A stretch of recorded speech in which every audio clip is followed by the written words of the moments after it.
Por volta de 1603, ocorre uma mudança nas leis desses territórios e a mais significativa dela é a permissão da exploração do escravizado.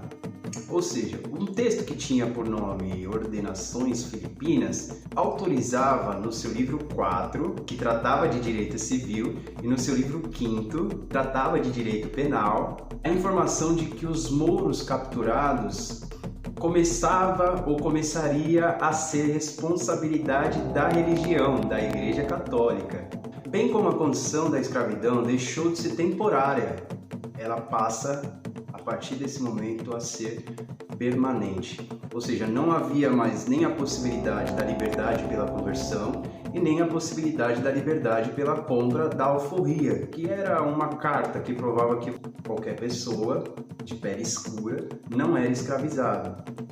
Simplesmente porque esses povos, tanto portugueses quanto espanhóis, na verdade foi uma atitude, foi uma ação que engloba todos os países do mundo, pois na época eles decidiram que tinham prioridade em colonizar o mundo inteiro. Colonizar é, num termo simples, levar a cultura desses povos de forma violenta e agressiva a outros povos. Foi o que aconteceu, tanto no Brasil quanto no mundo.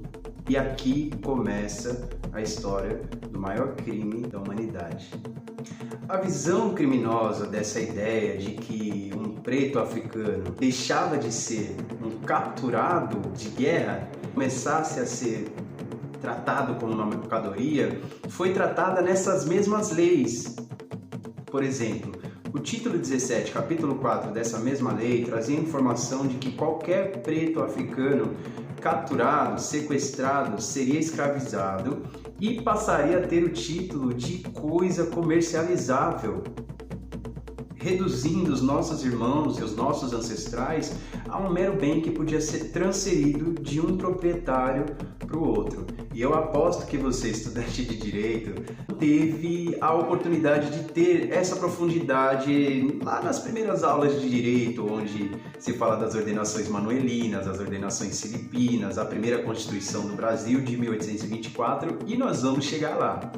A desumanização dos nossos irmãos sequestrados chegou a tal ponto que essa mesma lei previa a possibilidade de regularização da compra de um ser humano, ou seja, se o vendedor, ou melhor, se o sequestrador e vendedor de pessoas soubesse na época da venda que um dos pretos tinha tentado se matar, estava doente ou havia cometido um crime, pasmem, digno de pena de morte, como se sequestrar e vender pessoas também não fosse um crime digno de pena de morte. A lei previa que o comprador de pessoas poderia pedir indenização simplesmente porque talvez aquele preto não poderia cumprir com as tarefas pelas quais ele comprou um ser humano. Só isso. Ou seja, a partir desse momento, os nossos irmãos africanos passaram a se tornar mão de obra, ou serem tratados como mão de obra barata, para manter a vida boa desse povo que estava vindo para o Brasil, esses estrangeiros, ou seja, gente que vem de fora, para poderem manter o padrão de vida que eles queriam, que isso não está tão distante da nossa realidade. Agora vamos dar um salto histórico para 1824, o ano da primeira Constituição que funda o que hoje nós chamamos de Brasil.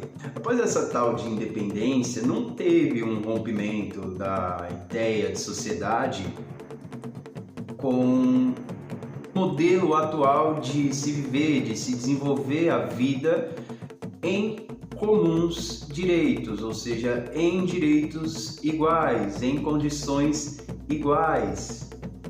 O que houve foi uma confirmação velada de que o Brasil concordava com o advento da escravidão, ou seja, com o crime da escravização de seres humanos.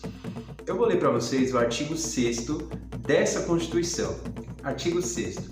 São cidadãos brasileiros, inciso 1, os que no Brasil tiverem nascido, quer sejam ingênuos ou libertos, ainda que o pai seja estrangeiro, uma vez que este não resida a serviço da sua nação.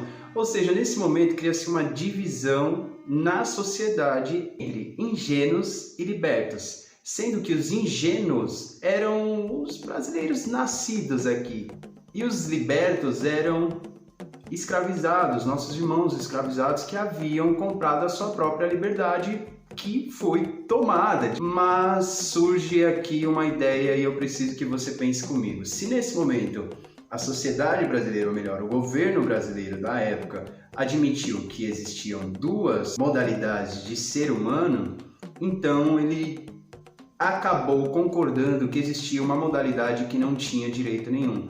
E essa modalidade é a dos escravizados. O artigo 1º dessa mesma Constituição acaba trazendo o seguinte texto: o Brasil é a associação de todos os seus cidadãos e eles formam uma nação livre, independente. Mais criminoso que isso não houve, porque diante da existência de um pacto fundamental que proibia por direito a escravização de qualquer cidadão brasileiro, uma vez que era considerado cidadão, houve pelo governo brasileiro uma classe considerada sem direito nenhum. Mas, de certa forma, é meio óbvio que o Brasil não ia nacionalizar os nossos irmãos africanos, até porque o próprio artigo 179 da mesma Constituição considerava crime a escravização de qualquer cidadão do território nacional. Dessa forma, nós devemos nos perguntar: se o Brasil não podia escravizar os seus cidadãos, o que era o africano